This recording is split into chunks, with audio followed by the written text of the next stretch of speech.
같이 읽을 성경 말씀은 사도행전 2장 1절부터 4절의 말씀입니다.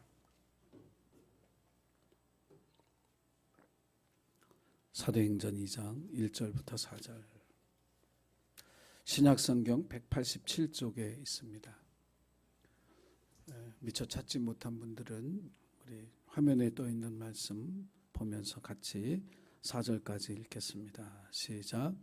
오순절 날이 이미 이르매 그들이 다 같이 한 곳에 모였더니 호련히 하늘로부터 급하고 강한 바람 같은 소리가 있어 그들이 앉은 온 집에 가득하며 마치 불의 혀처럼 갈라지는 것들이 그들에게 보여 각 사람 위에 하나씩 임하여 있더니 그들이 다 성령의 충만함을 받고 성령이 말하게 하심을 따라 다른 언어들로 말하기를 시작하니라. 아멘. 우리 제목 한번 읽어볼까요? 자, 시작. 변화는 기도의 자리에서. 아멘. 사람의 변화는 점진적으로 이루어지게 되어 있습니다. 신앙생활을 하고 있는 성도의 변화도 한 번에 완전히 이루어지는 것이 아니라 조금씩 하나씩 변해가는 그런 과정을 거쳐서 예수 그리스도를 닮은 성도로 성숙해 가는 줄로 믿습니다.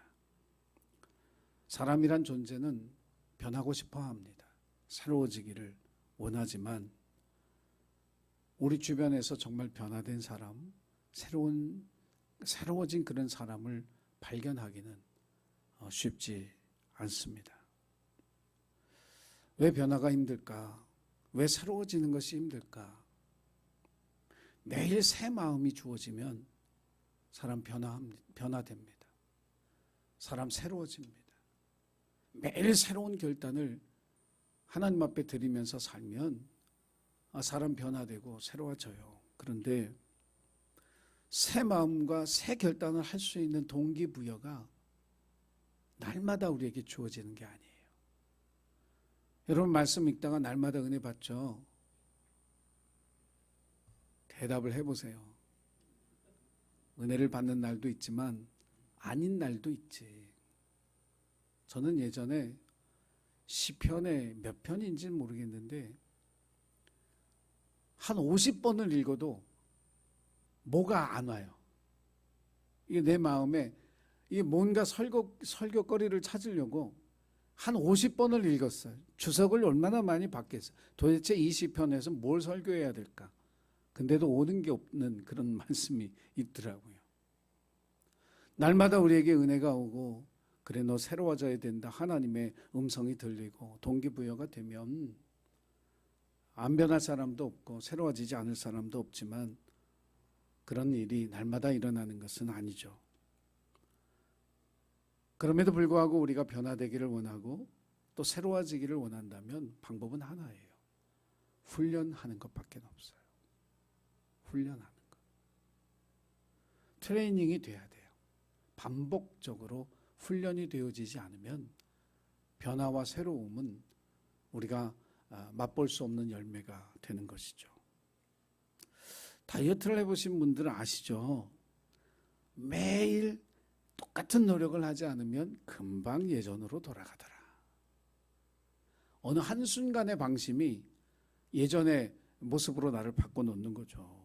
그래서 이 날씬한 삶도 훈련을 통해서 얻어지는 거잖아요. 멋진 신앙생활도, 좀 하나님 보시기에 기뻐하는 신앙생활도 훈련을 통해서만 얻을 수 있다라고 생각하시고 자신을 훈련시키는 성도가 되시기를 주의 이름으로 부탁을 드립니다. 성경에 가장 어이없는 사람 가운데 한 사람이 다윗이었습니다. 남의 아내를 빼앗죠. 그 남편을 살인교사로 죽입니다.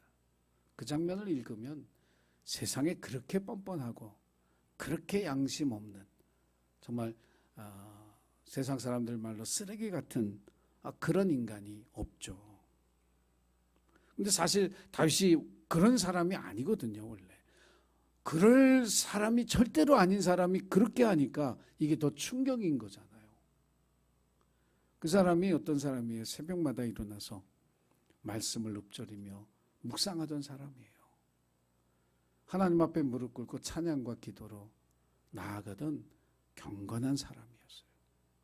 그런데 그날 우리아의 아내를 범하던 그날 이상하게 오후 늦게 침상에서 일어났어요. 그날은 기도도 하지 않았고 말씀도 읽지 않았고 하나님과 함께하는 교제의 시간도 그에겐 없었죠. 자기가 매력을 느낀 그 여자가 자기 부하의 아내인 것을 알고도 죄를 저질렀어요. 다시 말하면 죄의 유혹에 넘어지고 말았죠. 그날 한 번뿐인데 다윗 같은 경건한 사람이 어떻게 그런 일을 저지를 수 있을까? 그렇다면 방법은 하나밖에 없는 거예요. 그것이 어렵고 힘들고 반복적으로 해야 되는 어떤 때로는 의무감이나 책임감이 느껴질지라도 여러분 날마다의 삶 속에서 말씀과 기도와 순종의 삶을 훈련하지 않으면 우리도 죄의 유혹에 한순간에 넘어갈 수 있는 연약한 존재라고 하는 사실을 저와 여러분이 깨달아야 할 줄로 믿습니다. 우리의 신앙생활에 이 죄의 유혹으로부터 이길 수 있는 울타리를 쌓는 방법은 뭐냐면 말씀과 기도로 무장하고 순종으로 말씀의 능력을 체험하는 그 훈련, 이것이 있을 때 저와 여러분이 이 죄의 유혹을 이길 수 있는 든든한 울타리, 믿음의 울타리를 쌓게 되어질 줄로 믿으시길 바랍니다.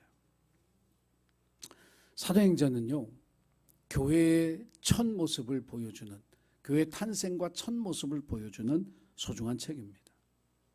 예수님이 승천한 후에도 이 제자들은 예수님의 말씀, 누가복음 24장 49절에 있었던 위로부터 오는 무엇인가를 기다리며 그 성에 머물러 있었습니다. 아마 제자들은 그게 뭔지 전혀 이해할 수 없었을 거예요.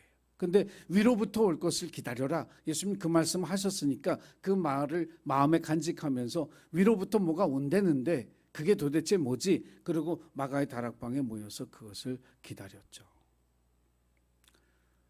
그들은 위로부터 올 것을 기다리는 동안에 마가의 다락방에 숨어 있었습니다. 예수의 제자들이 예수의 시신을 훔쳐갔다는 유언비어 때문에 로마 군인들이 쫙 깔려서 기독교인들을 색출하고 있고, 바리새인이나 서기관들은 눈에 불을 켜고 예수를 따르던 사람들을 잡으려고 혈안이 되어 있었습니다. 예수님이 부활하시고 그 부활하신 예수께서 제자들에게 나타나시고 또 사도들에게 나타나셨지만 여전히 이 예수님을 따르는 이 사람들은 두려움과 겁에 질려서 예수를 그리스도라고 담대하게 선포하지 못했습니다. 그리고 예수님의 부활 후에 50일이 지난 오순절날 제자들은 한 곳에 모여 있어서 위로부터 내릴 것을 기다리고 있었습니다. 전 이 모습, 이게 귀하다고 생각해요. 적어도 그들에게 밖으로 나가서 예수가 그리스도요, 예수가 부활했소 라고 선포할 용기는 없었지만 예수님이 약속하신 그 말씀을 믿는 믿음은 있었다는 거예요. 우리에게도 담대하게 전도하고 복음 전하는 용기는 없을지라도 저와 여러분에게도 하나님의 약속을 믿는 그 믿음이 있으면 변화는 우리 가운데 시작되어질 수 있다라고 하는 사실을 기억하시기 바랍니다. 성도의 변화는 하나님의 말씀, 하나님의 약속에 대한 믿음이 없이는 일어날 수 없는 일이에요. 아브라함이 내가 너에게 약속의 씨를 주겠다. 시간이 흘러가다 보니까 믿음이 약해져서 하갈을 통해 이스마엘을 얻었습니다. 믿음이 흔들린 거죠. 그래서 그 이스마엘은 아브라함의 자손, 하나님 주신 약속의 씨가 되지 못했죠. 그런데 그 일을 통해서 하나님의 약속을 믿게 되어진 아브라함은 100세에 얻은 그 아들을 모리아 땅에 가서 제물로 드릴 수 있는 온전한 순종의 사람으로 변화가 된 거예요. 하나님의 약속에 대한 믿음이 우리를 변화시키는 거예요. 저와 여러분에게 정말 있어야 할 것, 성경을 통해서 여러분에게 주신 그 모든 하나님의 약속을 신뢰함으로 인내할 수 있는 믿음의 사람이 되실 때 저와 여러분에게 변화가 시작되어진다라고 하는 사실을 기억하는 저와 여러분이 되기를 간절히 소원합니다. 그러면서 그 약속을 믿으면서 한 곳에 모여 있었습니다. 사실 기도는 모든 자리에서 할 수 있죠. 아무 때나 할 수 있습니다. 그래서 그렇게 이야기하는 분들도 있어요. 굳이 정해진 시간에 한 곳에 모여서 기도할 필요가 있느냐고. 오늘 본문의 말씀은 우리에게 그럴 필요가 있다고 얘기해요. 한 곳에 모여서 한 마음으로 기도할 때 그곳에 성령이 부어졌거든요. 마태복음 18장 20절에 두세 사람이 내 이름으로 모인 곳에 나도 그들 중에 있느니라. 이것이 성경의 약속입니다. 오늘 우리가 모인 이 기도회가 왜 복됩니까? 우리 중에 하나님이 함께 하시기 때문인 줄로 믿습니다. 기도하는 우리를 성령께서 도우시기 때문인 줄로 믿습니다. 그래서 기도의 자리는 성령 받는 자리고 성령을 통해 우리의 삶이 우리의 신앙이 변화되는 자리인 줄로 믿으시기를 바랍니다. 야곱은 야복강가에서 그 기도의 자리에서 이스라엘이라고 하는 새 이름을 얻으며 변화되었습니다. 오늘 이곳에서 기도하는 나를, 무릎 꿇은 나를 변화시키실 주님을 신뢰하고 기대하시기를 주의 이름으로 부탁을 드립니다. 이 성령의 임재 이후에 제자들은 문을 박차고 예루살렘 거리로 뛰쳐나가서 예수는 그리스도고 예수가 우리의 죄를 대속해서 죽었으며 부활하셨다고 선포하기 시작했습니다. 감옥에 가는 것도 두려워하지 않았습니다. 제사장이나 권세자들 앞에서도 당당하게 예수를 주라고 고백했습니다. 베드로의 설교에는 감화의 능력이 나타나서 하루에 3,000명씩 회개하며 하나님 앞에 돌아오게 되었습니다. 기도의 자리에서 성령 받고 변화된 초대교회의 사도들이 이뤄낸 그러한 초대교회 부흥의 역사예요. 사랑하는 예신교회 가족 여러분, 기도의 자리에서 우리를 변화시킬 주님을 신뢰하시기를 바랍니다. 그리고 기도의 자리에서 변화된 여러분 자신을 발견하시기를 바랍니다. 오늘 내가 기도의 자리에서 변화되어 새 사람 되게 하옵소서. 이것이 우리의 기도요, 또 이 기도를 들으신 하나님의 응답이 사랑하는 예신교회 모든 가족들에게 일어나기를 주의 이름으로 축원합니다. 기도하겠습니다. 사랑의 주님, 기도의 자리에서 우리가 새로워지기를 원합니다. 주님의 약속을 신뢰하는 믿음을 우리에게 주시고 한 마음으로 하나님 앞에 기도할 때 우리에게도 성령 부어주셔서 우리를 새롭게 하신 하나님의 하늘의 능력을 체험하는 예신교회 모든 가족들이 되게 하여 주옵소서. 변화되고 새로운 사람 되어 하나님의 영광 위에 살아가는 주의 백성들 되도록 축복하시고 역사하여 주옵소서. 감사드리며 예수님의 이름으로 기도했습니다. 아멘.